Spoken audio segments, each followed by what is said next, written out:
Should your training change if you're enhanced or natural? You better watch and find out. A very common question in the bodybuilding, lifting, powerlifting community is going to be, how should my training change if I'm enhanced or natty? And you know, I think the common bro wisdom, science wisdom is it's got to be different. You have to drastically change it because your hormone profiles are changed. And I know this is going to piss some people off, and honestly, this is what I've seen over the last 20 years. The number one thing lacking in everyone, natural or enhanced, is intensity. And to me, what I want to think about is that's going to be the overriding principle for everyone. Train to max intensity. If you do that, you will see progress. Now, will the natural guy see as much progress as the enhanced? 99 times out of 100, no. It's just physically impossible. But what we want to think about here is intensity has to be top notch. Now, can you use as much intensity techniques or as many intensity techniques as the enhanced? No, you can't. You can't get away with it because your recovery won't allow for it.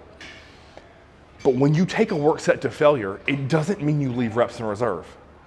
If the end goal for you is to grow, natural or enhanced, you have to go to failure. So that's priority number one. Number two, what we want to think about here is the main chief difference is going to be volume. How much can you recover from? And those two are going to kind of go hand in hand. It kind of goes hand in hand with intensity as well. No matter if you're enhanced or natural, the amount of exercise that you can recover from is something you have to pay attention to. Again, an overriding principle. Most enhanced guys are going to be able to take and recover way more frequently and more efficiently than your natural because they have assistance, right? They have increased protein synthesis, which means they can eat more food, which means they can recover faster and sleep better. What we want to think about is if you aren't recovering in 5 to 7 days from a workout, you're doing too much intensity, too much volume. And if that's the case, we have to pull back. And I noticed this with so many naturals, right? They think, oh, I'm not enhanced, so I gotta go batshit crazy. And guess what? I was guilty of that. When I was young, I wanted to do all the exercises, all the volume, all the intensity techniques. And I thought, man, the more I do, the more I'll catch up, the more ground I'll gain, the more muscle I'll put on. And sadly, all I was doing was just digging a ditch deeper, deeper, deeper, and never being able to climb out of it. That's also a main reason why you see me always smashing Granite Recovery. Discount code here if you need it. I wouldn't do one singular workout. There's not one session we have filmed, Chaz and I, in the last almost working on 3 years, where I haven't had recovery. And I mean it when I say that. Enhanced or natural, you must drink intra-workout recovery if you want to speed the recovery process in order to be able to train a body part more frequently, in order to do more volume, in order to train at a higher level for longer during a given session. So, managing recovery, that is, to me, something you have to really look. I say that's number one in 1A. If number 1A is going to be lifting intensity, 1B is going to be your volume or your ability to recover from the volume intensity that you're using. That has to be a priority. Next, tying in with the ability to recover.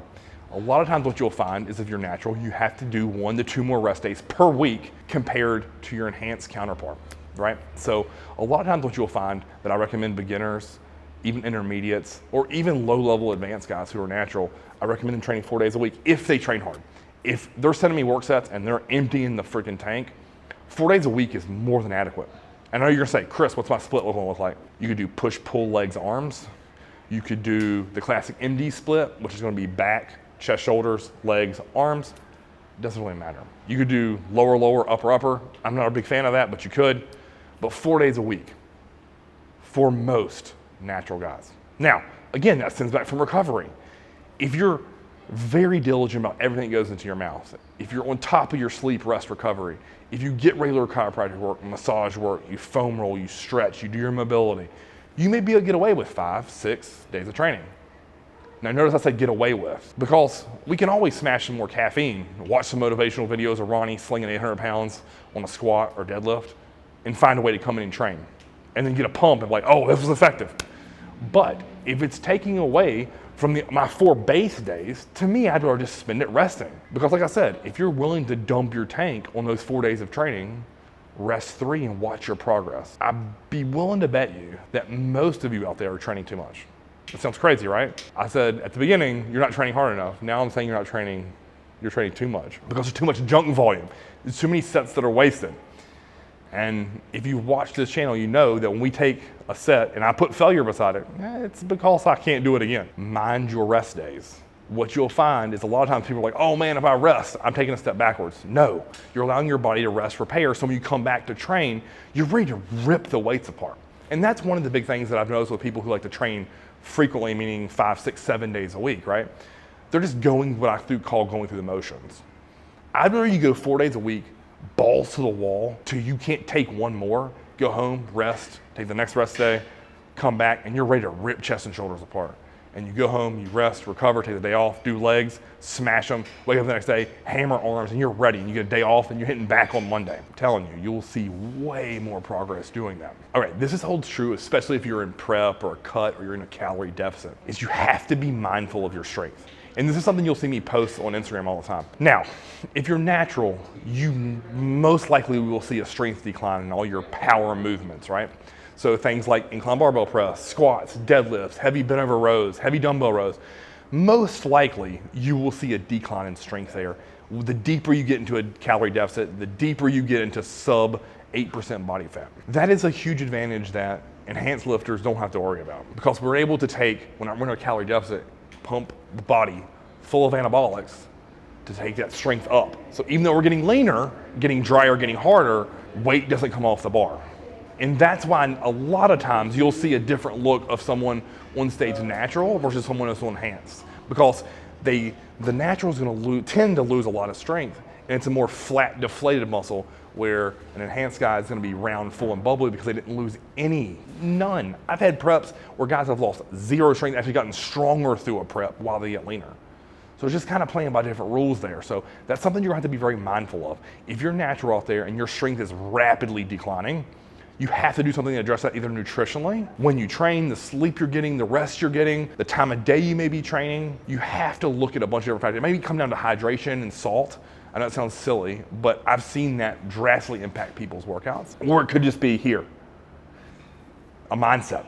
Again, if your strength is rapidly declining, you have to be worried, because to me, that means you're wasting through muscle tissue. And we do not want that natural enhanced. So again, something to be leery of. All right, final thing I'm gonna touch on here, and I'm gonna wrap this bad boy up. I get a lot of questions from the Mountain Dog website. Chris, I'm natural. What program should I choose? Or, oh, hey, I'm looking at this program. Is it made for naturals? Every single one of them are made for naturals or enhanced. May you have to juggle the volume a little bit, the frequency that you train at, because some of those programs, like the Devour, for example, is 7 days a week, optional. You may not be able to do that. You most likely won't be able to do that. Even me today, I wouldn't do 7 days a week. I'm gonna have at least 1 rest day, probably 2. Because I just find that my body going on 39 years of age needs 2 days of full rest. Every single MD program, Mountain Dog, that John created can be done as a natural or enhanced. It doesn't matter. But it's going back and circling back to the first point. It all comes down to intensity. And as long as you're recovering from the exercise, it's an effective program. Now, if you find you're just getting beat to shit, I would look to address your nutrition, your intra-workout nutrition, and your sleep. But at the end of the day, those are the key components in what separates, in my mind, natural versus enhanced training. All right, so how I want to wrap this video up. If you choose to be natural or you choose to be enhanced, to me that is irrelevant. Because when you step foot into a gym, you make a conscious decision. Am I gonna leave reps in the tank, or am I gonna get a failure? Am I gonna dump every ounce of energy and effort into every one of my work sets? Or am I gonna just kind of cruise today? And to me, that's what separates a great physique and a subpar physique. Because I've seen guys grow who are natural. It just takes longer. So stop holding back. Don't use that as a crutch. And what I've always thought is if those guys who are natural and always bitch about not being enhanced, stop being, okay, I gotta choose my words here because I don't want to get demonetized for saying pussy. Stop using that as an excuse, or make the decision and jab yourself.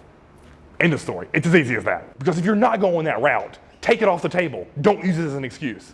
Or just fucking bam, go at that motherfucker. Make the decision, but don't use it as a crutch, right? No matter what's pumping through my system, when I walk into this gym, I make an effort to go to the end. End of story. And every time I do that, I feel great about it. and I walk out of here feeling accomplished. In the moment that I stop, guess what? You're gonna see my ass on the golf course. Not in here, not chasing this dream anymore. Because it's over. Because to me, when I put my hands on the weights, you rip them apart or you don't touch them. And I started doing that when I was 14.